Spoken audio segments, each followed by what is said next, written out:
ଜାଣିନି କାହିଁକି ଆଜି ଏ ବଂଶୀ କିଛି ଅଲଗା ସୁର ତାରିଛି। ଯେମିତି କିଏ ଜଣେ ଖାସ୍ ଲୋକ ଆସିବାକୁ ଥିବ।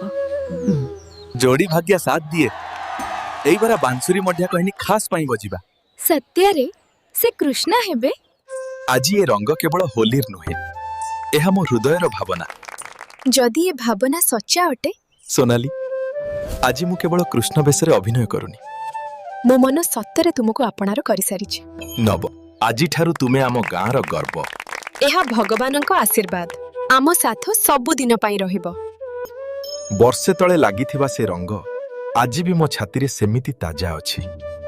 ए रंग केवल हो लागुछि आज निजे राधा कृष्ण आम प्रेम को आशीर्वाद देइछंती। एबे ए साथ के आजी ठारू तुमे केवल मो हृदयर राधा नुह, मो जीवन साथी आउ तुमे मो जीवनर कृष्ण। मने अछि प्रथम होली रे मु तुमको एमिति ही रंग लगाइथिली आउ मु कहिथिली जदि प्रेम सत हेबो तेबे रंग देख नब आम कहानी एबे एक नुआ आरंभ। हाँ हे भगवान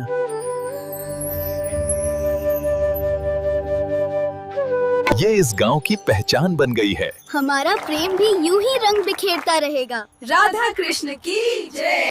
Time changes, but true love never gets old. समय बदले किंतु सत प्रेम केबे पुरुणा हुए नहीं। हाँ जेपरी होली आसे देख सोनाली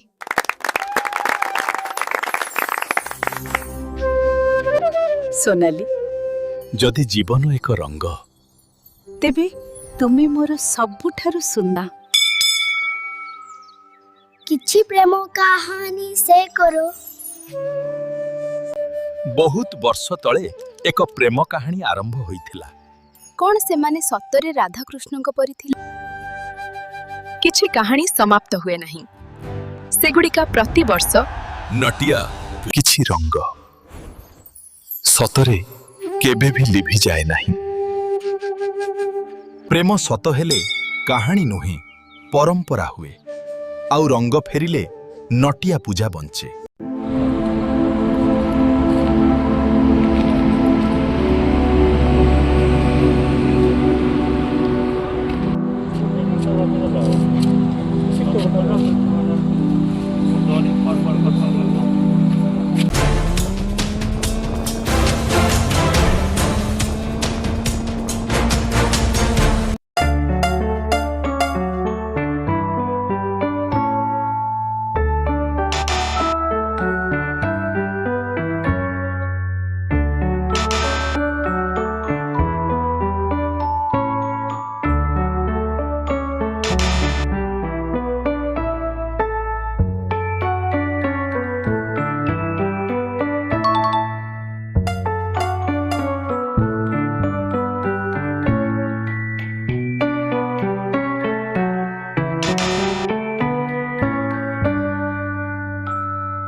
ଗାଁରେ ସବୁଠୁ ଅଲଗା ପ୍ରକୃତିର ଛୁଆ ଥିଲା ନବ।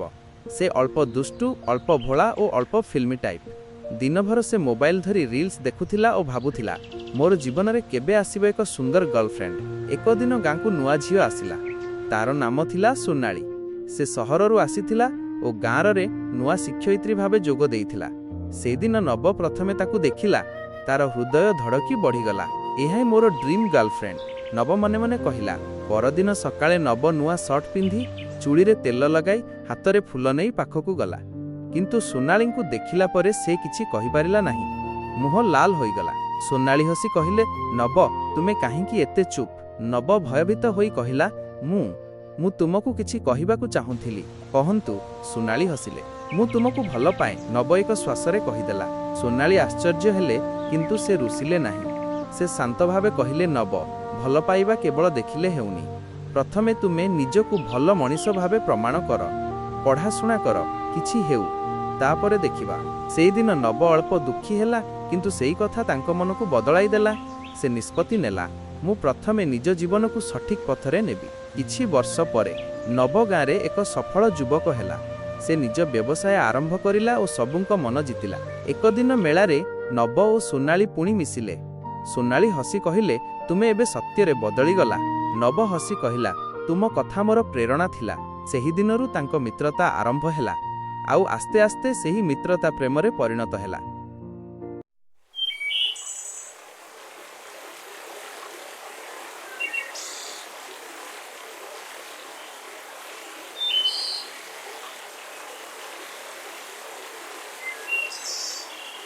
ଅହମ୍ମଦାବାଦରେ କାମ କରୁଥିବା ନବ ଛୁଟିରେ ଗାଁକୁ ଫେରିଲା। ସକାଳେ ଗାଁର ଚକରେ ବସି ସେ ତାଙ୍କ ସାଙ୍ଗମାନଙ୍କୁ କହିଲା, ଏଥର ଆମେ କେଉଁଠି ଭିନ୍ନ ଜାଗାକୁ ପିକନିକ୍ ଯିବା। ତାଙ୍କ ମିତ୍ର ରାଜୁ କହିଲା, ଚଳ ଭିତରକନିକା ଯିବା। ନବ ଆଖି ବଡ଼ କରି ପଚାରିଲା, ସେଇ ମଗର ଭରା ଜଙ୍ଗଲ? ରାଜୁ ହସିଲା, ହଁ, ଓଡ଼ିଶାର ଗର୍ବ, ପ୍ରକୃତିର ସ୍ୱର୍ଗ, ଭିତରକନିକା ନ୍ୟାସନାଲ ପାର୍କ। ନବଙ୍କ ମନରେ ଭୟ ଓ ଉତ୍ସାହ ଦୁହିଁ ଆସିଗଲା। ସେ ଠାଣିଲା, ଏଥର ଜୀବନରେ ଏକ ଅଲଗା ଅଭିଜ୍ଞତା ହେବ। ଯାତ୍ରା ଆରମ୍ଭ। ପରଦିନ ସକାଳ 4ଟାରେ ସବୁଠୁ ମିଶି ଟ୍ରାଭେଲର ଗାଡ଼ିରେ ରବାନା ହେଲେ। ଗାଡ଼ିରେ ଗୀତ, ହସ, ଚାଉମିନ ଓ ଚିପ୍ସ ମଜାମସ୍ତି ଚାଲିଥିଲା। ନବ ମୋବାଇଲରେ ଗୁଗୁଲ ମ୍ୟାପ୍ ଦେଖି କହିଲା, ଆଉ କେତେ ଦୂର? ଡ୍ରାଇଭର କହିଲା, କେନ୍ଦ୍ରାପଡ଼ା ଆସିଗଲା, ଆଉ ଥୋଡ଼ିଏ ପରେ ଜଙ୍ଗଲ ରାସ୍ତା।